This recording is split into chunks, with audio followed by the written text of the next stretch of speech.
समय के साथ एक नई विश्व व्यवस्था, एक नए रंग रूप और व्यवस्थाओं में बदलाव, एक नई विश्व व्यवस्था खड़ी हो रही है।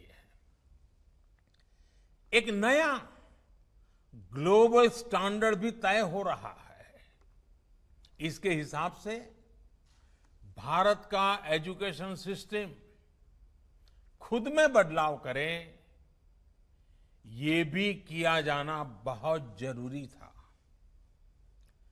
स्कूल करिकुलम के 10+2 स्ट्रक्चर से आगे बढ़कर अब 5+3+3+4 करिकुलम का स्ट्रक्चर देना इसी दिशा में एक कदम है।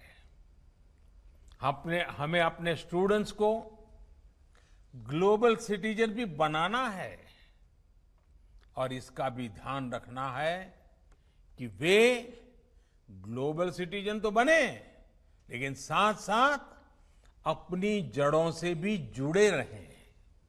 अभी तक जो हमारी शिक्षा व्यवस्था है उसमें व्हाट टू थिंक, मैं बहुत जिम्मेवारी से बोल रहा हूं, व्हाट टू थिंक पर फोकस रहा है, जबकि इस शिक्षा नीति में हाउ टू थिंक उस पर बल दिया जा रहा है। ये मैं इसलिए कह रहा हूं कि आज जिस दौर में हम,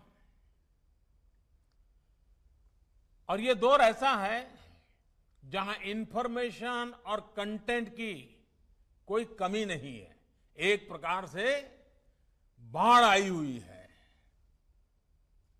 हर प्रकार की जानकारी आपके मोबाइल फोन पर अवेलेबल है।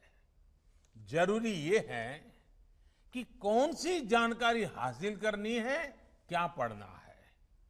इस बात को ध्यान में रखकर ही राष्ट्रीय शिक्षा नीति में प्रयास किया गया है कि जो पढ़ाई के लिए लंबा चौड़ा सिलेबस होता है, ढेर सारी किताबें होती हैं, उसकी अनिवार्यता को कम किया जाए।